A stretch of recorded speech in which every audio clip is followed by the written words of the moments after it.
This is Mike Partis. I'm at the Culinary Institute of America in K1 with my class, and today we're going to talk very quickly about how to properly poach shrimp.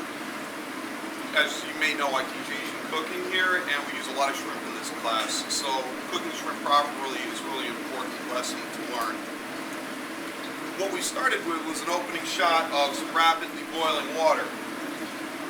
That is the wrong way to cook shrimp. Cooking shrimp in rapidly boiling water seizes the proteins up, makes them tough and dry. Shrimp's a delicate protein, should be poached. Poaching temperature that we teach here at the CIA is between 160 and 180, so we want to be more gentle. Now, how do you determine whether or not you are at poaching temperature or boiling temperature? Well, if it's boiling, you can obviously see water is bubbling. Poaching temperature, most students here are going to reach for their pocket thermometers, but when was the last time you calibrated your thermometer? Is it properly calibrated? Does it work? What happens if you don't have a thermometer? What happens if you're cooking at home? What happens if you're cooking at home?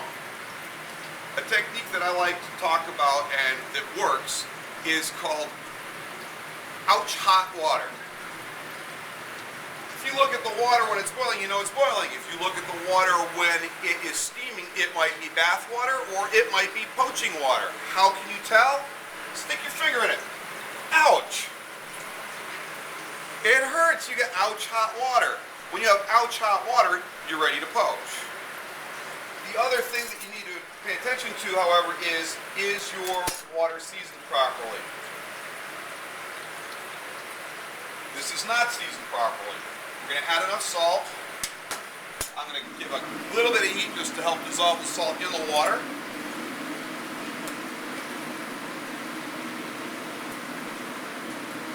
I'm going to taste it again.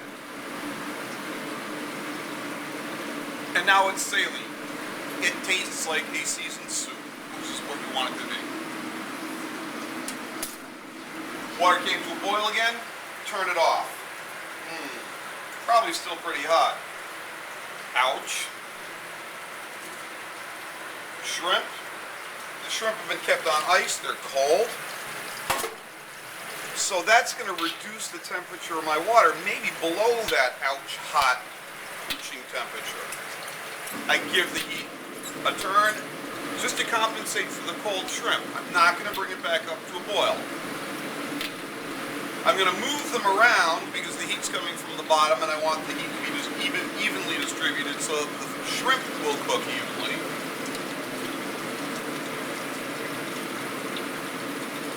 Ouch. We're back to ouch hot again. We turn the water off.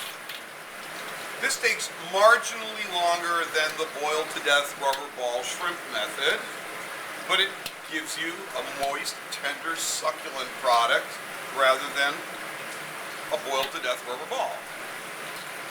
Now, how will you tell when it's done? Well, color and opacity, whether or not it's white or opaque. I'm going to push this around for maybe another 15 or 20 seconds, and then I'll test one. That's one of the perks of the job. We get to eat the shrimp before anybody else when they're at their peak.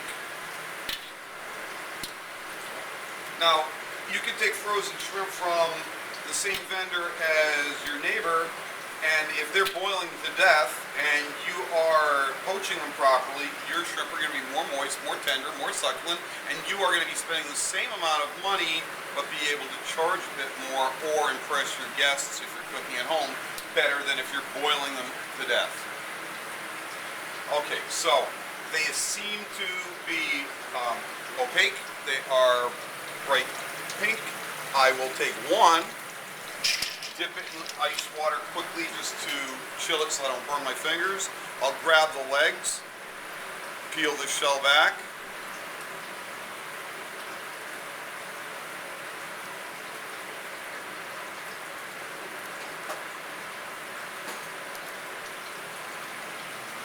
And then I will break it in half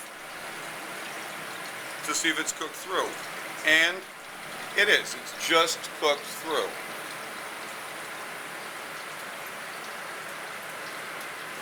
properly seasoned. Yeah, I got shrimp in my mouth, excuse me. It's properly cooked, it's moist, it's succulent, it's not tough, it's not rubbery, it's not grainy.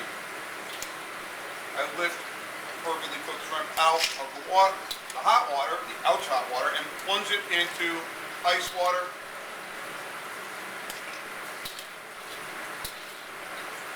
And then I leave it in the ice water only long enough to chill it completely. If I leave it there over long, it's going to start to absorb water, lose flavor, and become soggy again. So after about a minute in the ice water, we remove the shrimp, and then we're ready to apply it to whatever we want to apply it to. Shrimp cocktail, maybe we'll even get a chance later today in class to make spring rolls. Okay.